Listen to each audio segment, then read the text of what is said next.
Hello, everyone. Welcome to the MDH Monthly Education Series. My name is Katherine Johnson, and I'm the EMS and Education Coordinator for the Stroke Program. This month, we are proud to showcase the 2022 EMS Quality Improvement Awardees. They will present their project along with their results and lessons learned.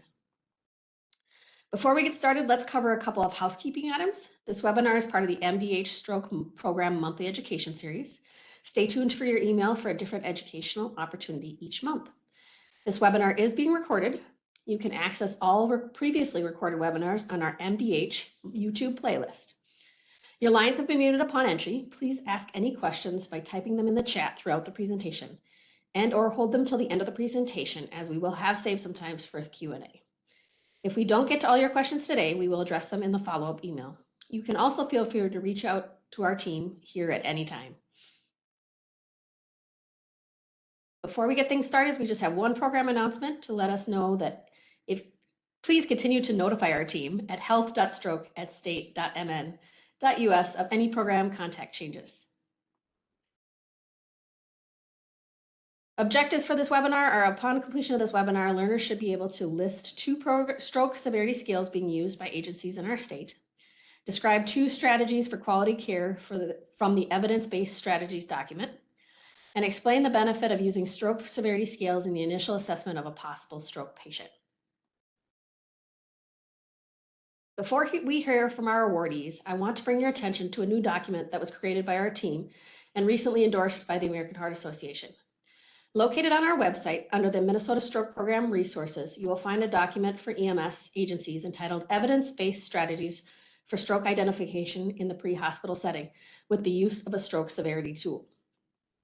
And while that is quite a mouthful, the information inside is also a lot. Initially created in early 2022, we sought guidance from stroke coordinators from primary and comprehensive stroke centers, along with EMS medical directors. This document is meant to serve as a guide to provide quality stroke care in the EMS setting, along with the evidence to support the guidance. Included are the recommendation to limit scene time to less than 15 minutes, ideally assessing the ABCs and vital signs. Also, obtaining witness phone numbers prior to departure in case further information is needed. Next, providing timely assessment, including blood glucose levels, performing a validated pre-hospital stroke screen, documenting the patient's last known well time, along with symptom discovery time. Both are essentials for stroke care. If the stroke screen is positive, it is recommended that providers perform a validated stroke severity scale to assess for a possible large vessel occlusion, also known as an LVO. There are 5 that are recognized currently by the American Heart Association, but the 3 most commonly used in Minnesota are the Rapid Arterial Occlusion Evaluation Scale, also known as RACE, the Field Assessment Triage for Emergency Destination, or FAST-ED, and the Vision Aphasia Neglect Scale, also known as VAN. Excuse me. To learn more about each of these scales, please go to our YouTube channel and look for the monthly education webinar from March 2022, entitled Stroke Severity Tools in the Pre-Hospital Setting. If a stroke is suspected and the last known well time is less than 4.5 hours, it is recommended to transport to the closest designated stroke center and pre-notify them of your findings. If a large vessel occlusion is suspected and the transport to a comprehensive or thrombectomy-capable stroke center is less than 30 minutes total, consider transport to the CSC or TSC and pre-notify of findings. If the transport to one of those facilities is greater than 30 minutes total, transport to the closest designated facility and pre-notify of findings and suspected LVO. If a patient is experiencing a wake-up stroke, transport to the most appropriate designated center and advise of findings. There may still be treatment options available for those patients. After the listed recommendations in the document is presenting evidence for the listed guidance provided by the AHA. Much of the recommendations come from the recommendations for the establishment of stroke systems of care, a 2019 update. It includes the guidance on the importance of stroke scales and rapid transport.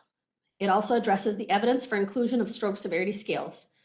Although the AHA notes that they do not endorse one scale over another, as several of the validated scales at the time have been done in hospital patients and not in the field of EMS.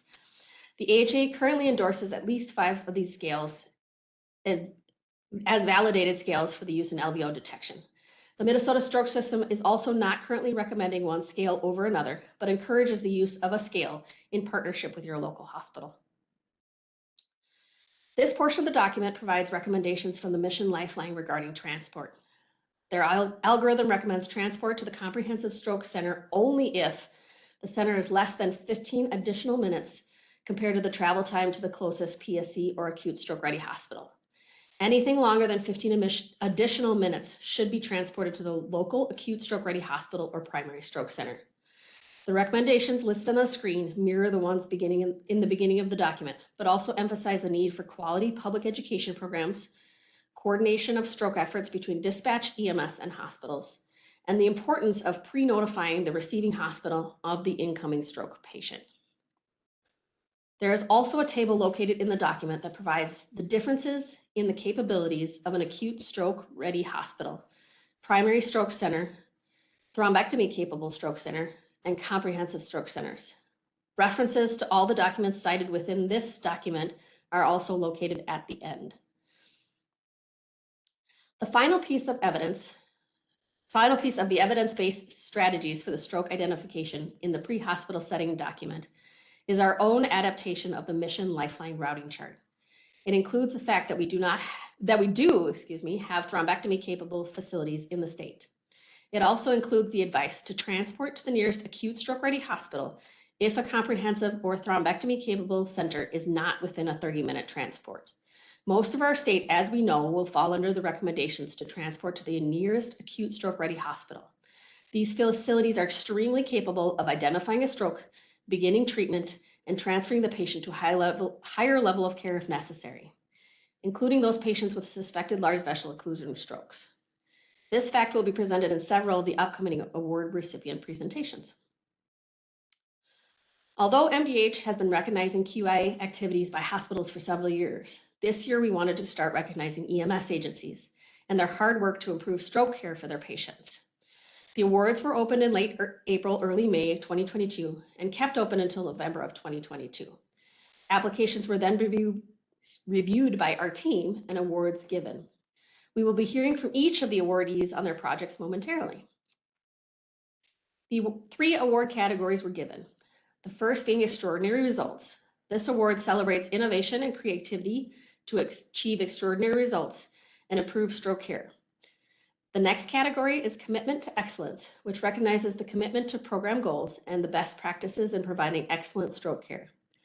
The last category is Collaborative Champion, which celebrates an initiative that featured collaboration between partners and led to advancements in stroke care. We are hoping to expand the award categories in upcoming years as more applications are received. If, after all the presentations, you are interested in applying for the 2023 EMS Stroke QI Awards, here are the details. Applications will open on or about April 1st, 2023, and will close October 27th, 2023. You will be able to find the application on our website on the slide listed below. And once completed, applications can be emailed to health.stroke@state.mn.us. Now I'm happy to present our first award winner. The category of Extraordinary Results celebrates innovation and creativity to achieve extraordinary results in the improvement of stroke care. This award goes to Mayo Clinic Ambulance and CentraCare St. Cloud Hospital. Angie Mashko is CentraCare's stroke nurse and will tell us about their project and its results. The floor is yours, Angie. All right. Hello, everybody. Hopefully everyone can hear me. As Catherine said, my name is Angie Mashko, and I am the stroke nurse with CentraCare St. Cloud Hospital. And just to kind of give you a real brief overview of our project. So just real briefly, St. Cloud Hospital, we are a comprehensive stroke center certified by DNV, along with a level 2 trauma center, and also designated as a magnet hospital 4 times. Next slide, please. This is just a real quick overview of our timeline. So prior to September of 2017, we had minimal collaboration work that was being done between St. Cloud Hospital and our Mayo Clinic Ambulance, who is our primary ambulance service that brings in patients. And as we were embracing upon our comprehensive stroke center certification, there was a new position that was created, which is the position that I'm in today. to the stroke team. One of the visions of this role was to be able to create a strong and collaborative relationship between St. Cloud Hospital and the Mayo Clinic ambulance. So one of the big things that our team saw when we first met was some inconsistencies with the activation of code strokes by EMS staff and or the emergency department. So our main goal was to have that consistent process. We implemented EMS feedback forms that were provided to the Mayo Clinic ambulance along with the ED department on every single stroke patient that came through our doors. So we collected data on how many code strokes came in by Mayo Clinic, then how many of these were activated by EMS, and then of those, how many were then activated by our ED department. This eventually led us to further data collection and looking at what our door-to-needle times were, along with door-to-skin puncture times for those patients who were a thrombectomy candidate. So in January of 2018, St. Cloud Hospital was looking at implementing BFAST, and around that same time is when the DON and the DIFFUSE trials were published and supported the thrombectomies up to 24 hours. So as we were looking at our BFAST screening to incorporate posterior circulation strokes, Mayo Clinic at this time with the DON and DIFFUSE trials were calling codes wake-up strokes. So we were facing a little bit of confusion because we had two different systems with two different protocols, which again caused confusion, some frustration by all staff that were involved with this. And we could see this in our weekly reviews with the difference in protocols. So we continued to meet. We took our data collection a step further by creating some data graphs in July to really look at our work and see if it was making a difference, and then also looking at some patient stories to help leverage our work that we had been doing to try to align policies and protocols. And those patient stories also helped, I think, give the EMS staff and the ED crews a kind of that loop closure on those patients as they see these patients at their worst and they stabilize them and they pretty much hand those patients off. So, you know, we're now into about March of 2019, still doing all this work. St. Cloud Hospital implemented a large vessel screening, the VAN screening tool for those patients with the last time known wall of 4.5 to 24 hours, along with creating a pit stop in our ambulance bay area. At this time, Mayo Clinic was sometimes still using FAST, sometimes using BFAST, but at this time there was really no large vessel screening tool that they were utilizing at this time. So as we were nearing our first initial DNV survey in May of 2019, or before May of 2019, we needed to have a document of cooperation between the St. Cloud Hospital and EMS to show our programs work collaboratively and that EMS had an acceptable field assessment tool in place. So like I said, we knew they were using FAST, sometimes BFAST, but nothing that really called out a large vessel screening tool. So in that letter of cooperation, when we got that back in May of 2019, we saw our efforts come together with St. Cloud Hospital and Mayo Clinic aligning our policies where Mayo Clinic adopted the St. Cloud Hospital policy protocol to be site specific for the St. Cloud region. Next slide, please. So this is the results of our work where we were able to get St. Cloud, Litchfield, and Little Falls to implement the BFAST and the VAN assessment. And this, just as we know, as we talked about, this is not a very common practice within the Mayo Clinic ambulance to have site-specific protocols, but we took this opportunity to be able to provide seamless patient care to our patients. It was recognized and definitely appreciated, and even still to this day when we have our meetings, we're not sure how we got this to go through, but it's been very helpful, and having all players on the same playing field to be able to have that BFAST and VAN assessment. Next slide. More results with our implementation that we had. So this is our work over from January of 2018 through the end of 2022 with the number of code strokes and then the EMS pre-notifications and the ETC calling those patients prior to arrival.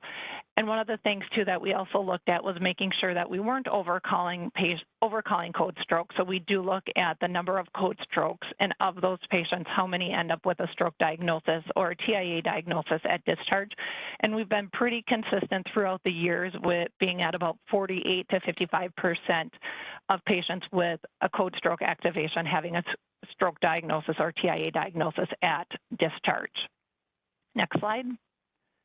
And then this is some more of our work that we were looking at with our door-to-needle times. St. Cloud Hospital had, we know the national benchmark goal is 60 minutes. Our internal goal has been 45 minutes. And you can see that those patients who had a code stroke activated prior to arrival, we were able to get that thrombolytic administered a lot quicker. 2022 is a full year of data with transition to Connect to Place. We transitioned in late December of 2021. So our door-to-needle times going from out the place to Connect to Place has really significantly dropped from 39 to 29 with the median time. And then the bottom slide there is our door-to-skin puncture times, looking at those patients as well. We have seen a little bit of an uptick in our door-to-skin puncture times, and there is some internal work that is being done on these patients as well. And then our last slide. And then this is our team. So myself as the stroke nurse, our program manager, Chandra Brower, our ER representative, Jerry Reichel, and then our Mayo Clinic supervisor, Representative Mike Horner. And I believe that is my last slide. So thank you. Thank you so much, Angie. It's so great to see breaking down those silos, what a difference that can make for stroke patients. Our next awardee is in the category of Commitment to Excellence. This category recognizes the commitment to program goals and the best practices in providing excellent stroke care. The first award winner in this category goes to Avera Granite Falls Ambulance and Avera Granite Falls Hospital. Jen Jager will be presenting about their QI project. The floor is yours, Jen. Hi, Jen Jager here. About 2.5 years ago, Seth Streblow and I took over management of the ambulance here, and I started doing stroke coordination as well. So I'm also the hospital stroke coordinator. We recognize a little bit of trouble. First, I'll introduce you to our squad here. Next slide. So we're a full-time ALS squad here. We have 2 medical directors, Dr. Daryl Carter and Dr. Art Rillo. We have a combination of staff. There's 8 paramedics, 4 RNs, and 15 EMTs, and some of them have both certifications. So our PSA is over 300 square miles, and we provide education and mutual aid for a surrounding area that doubles that. Next slide. So when we were working with, as a stroke coordinator and the ambulance, when we were working with hospital nursing staff and management, we recognized that our CT times were really prolonged. And some of that has to do with the fact that we're an acute stroke-ready hospital in rural Minnesota. So our weekend and night shift radiology are on call and have 20 minutes to respond to our hospital. Next slide, please. So what we did is we took all of the staff members of the ambulance and we taught them how to initiate warm-up of the CT machine, how to connect to e-neurology, and how to contact for flight and transport out of here. So we gave them extra duties to get this moving faster. And then we met with the providers in the hospital, and instead of going into an ER room, we meet in the hallway, they do an ABC assessment, and we go straight to CT because now it's ready when we get there. What we didn't count on was the fact that we have surrounding ambulance services, BLS and ALS as well, that needed a little work on stroke education. So we teach 9 squads in the area, and we started introducing we were using BFAST, and we started introducing the VAN assessment for the large vessel occlusion strokes, and gotten them to initiate some of the stroke codes pre-hospital, and even use verbiage that talks about starting the CT and things like that. So next slide. This is the number of squads that we teach in the surrounding area. So we have 1 part-time ALS squad, 1 BLS squad, 5 first responder squads, and then there's some outside of our area that we've done a little bit of extra education for as well. So we got everybody involved in initiation of stroke code and warming up the CT. Next slide. And here are the results. Our door-to-CT times improved so much that we met a goal of less than 10 minutes to CT. As a side effect for that, we also managed to improve door-to-needle and door-to-transfer times. I don't think that we have right now in the last year and a half any stroke that stays here more than 60 minutes. All right, next slide. And there's a picture of just one of our 4 ambulances.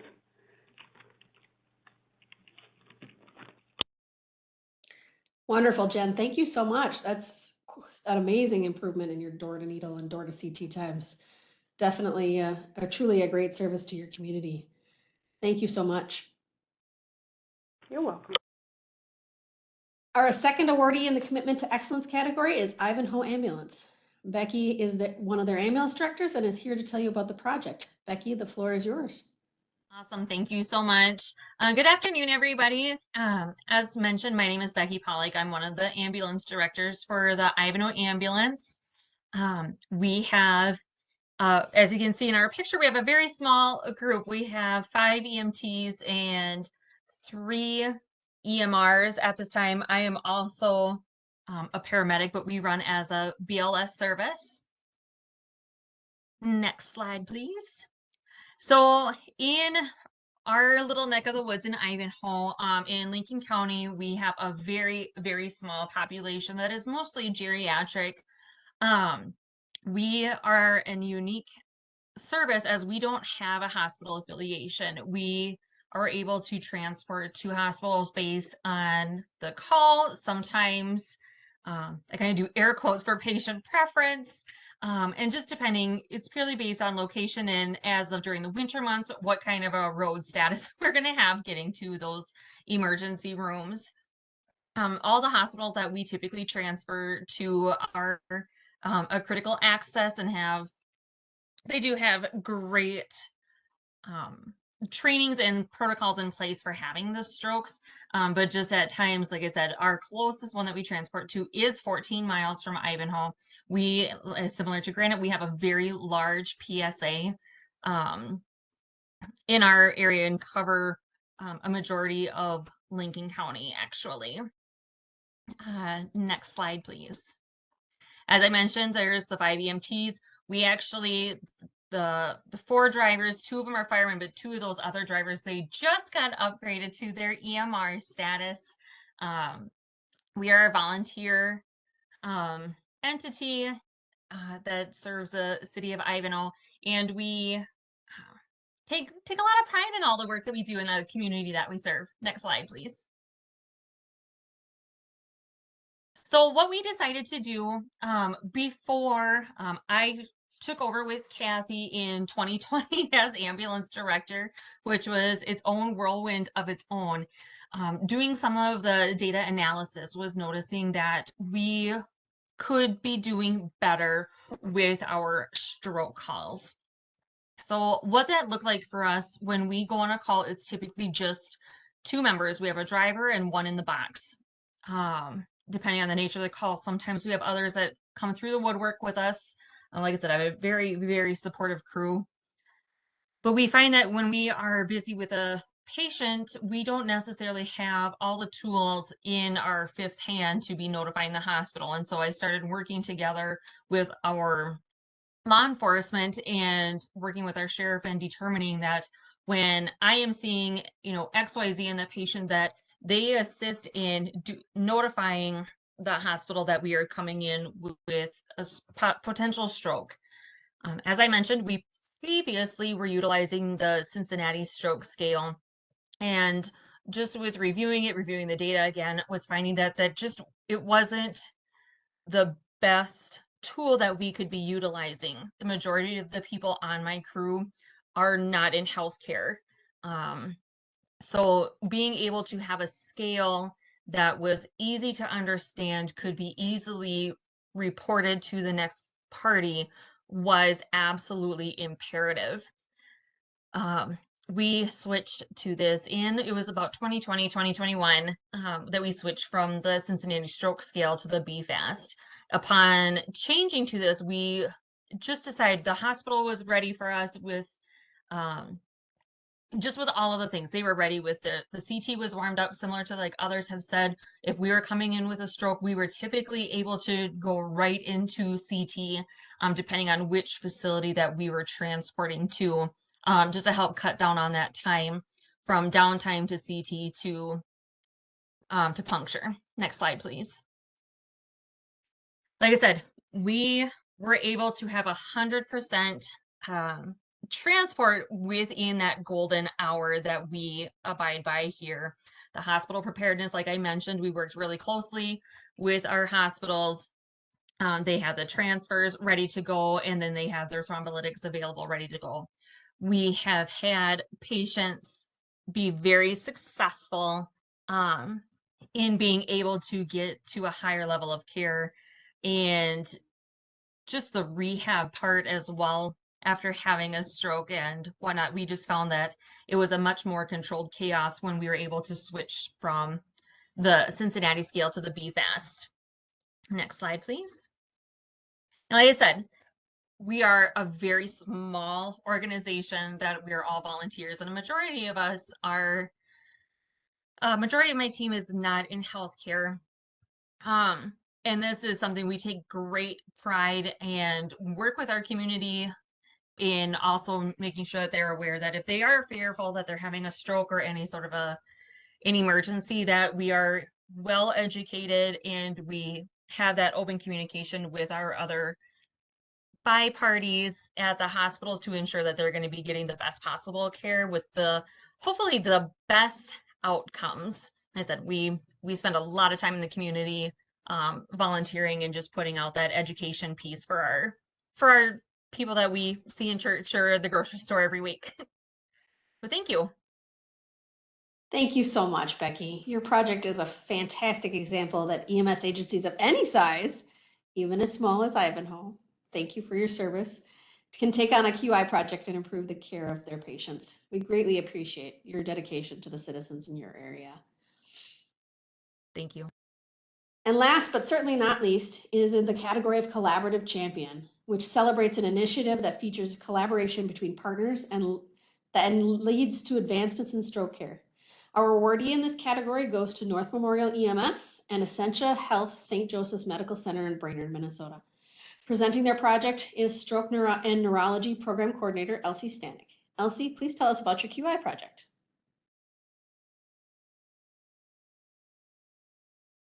Unmute myself first.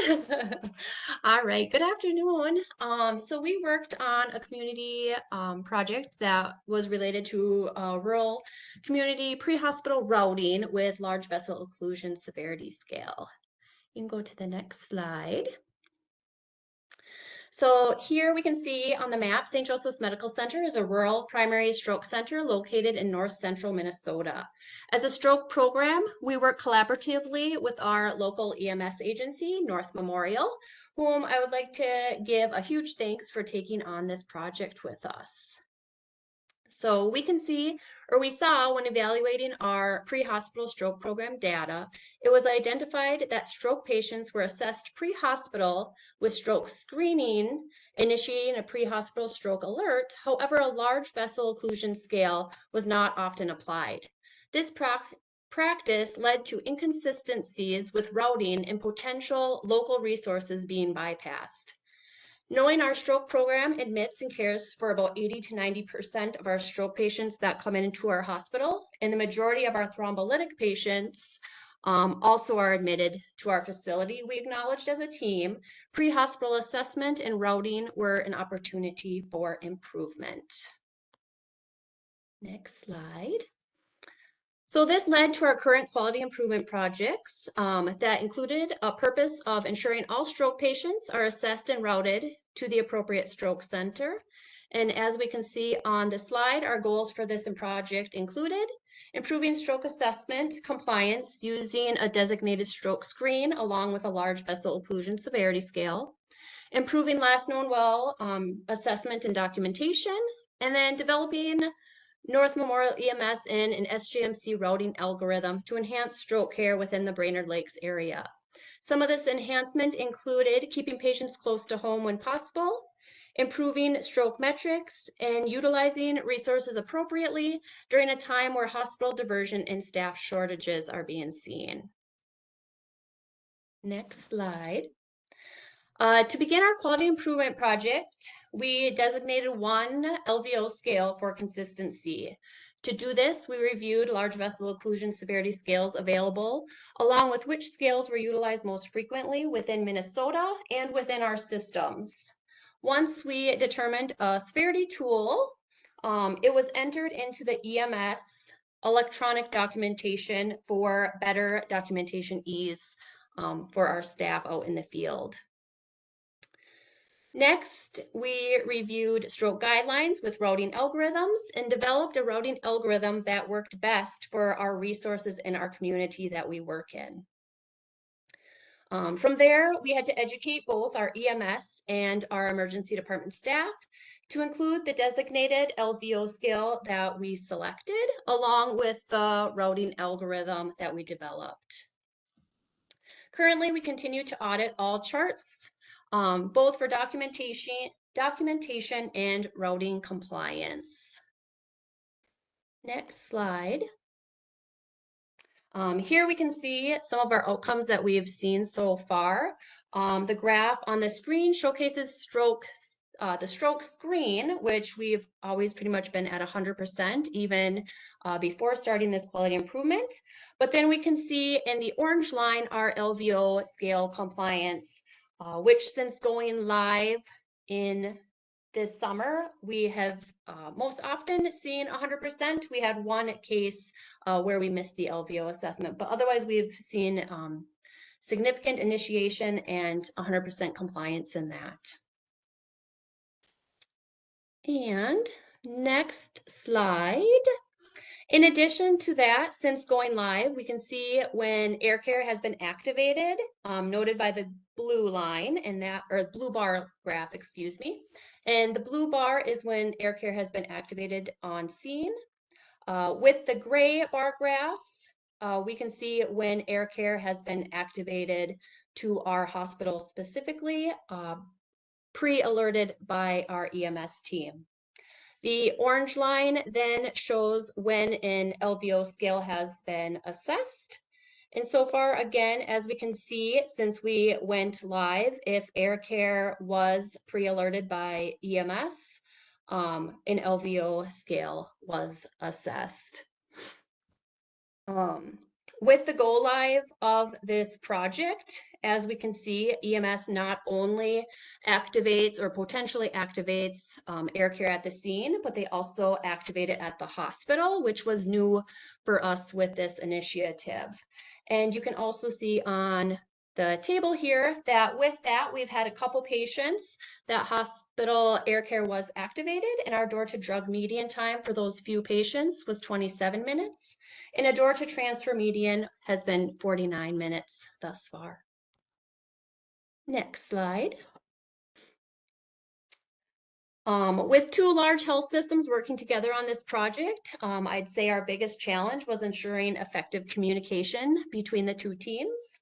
But that being said, a lesson learned was with effective teamwork and collaboration, plans and goals are achievable, with the #1 success of this project being two health systems coming together to better stroke care within our rural community. And then here is a picture of some of our lead members for both our stroke program here at St. Joseph's and our North Memorial team in Brainerd.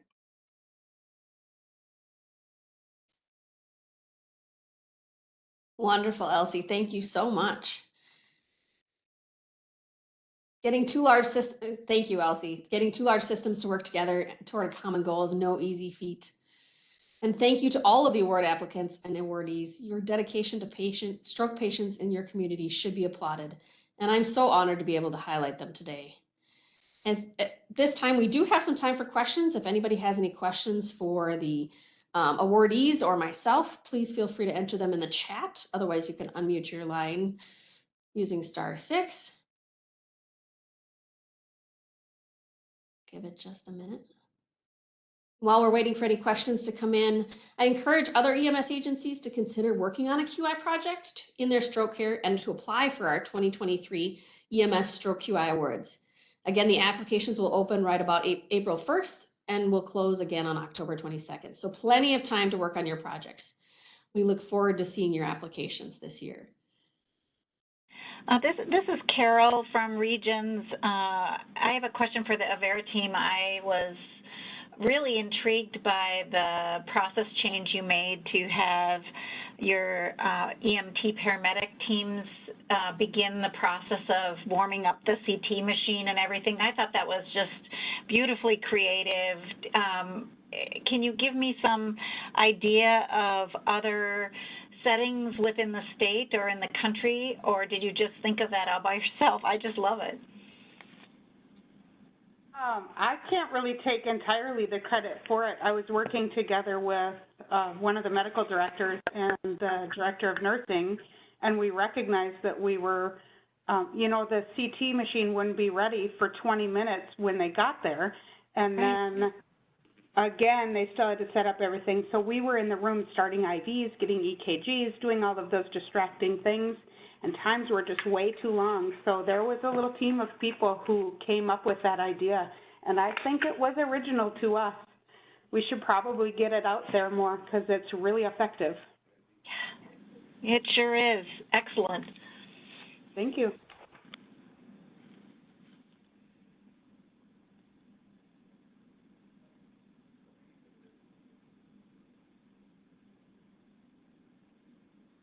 Thanks for the question, Carol. I appreciate it. Anybody else that has any other questions?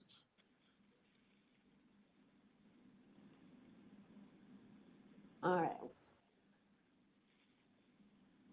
Well, if you have any questions, please feel free to email us at health.stroke@state.mn.us. And if it's one for one of our presenters, we will make sure to get that answer for you. We appreciate you joining us today. And as always, thank you for your continued partnership in the Minnesota Stroke System. A link to the survey has been placed in the chat. Remember to click on the chat bubble in order to view the chat box. Upon completion of your evaluation, you will receive a 0.75 contact hour for today's presentation. If you are watching this on the YouTube replay, please expand the description box and click on the link for the survey and your contact hours. Again, please stay tuned for your email for our upcoming monthly educational series. Stay well and take care, everyone. Thank you.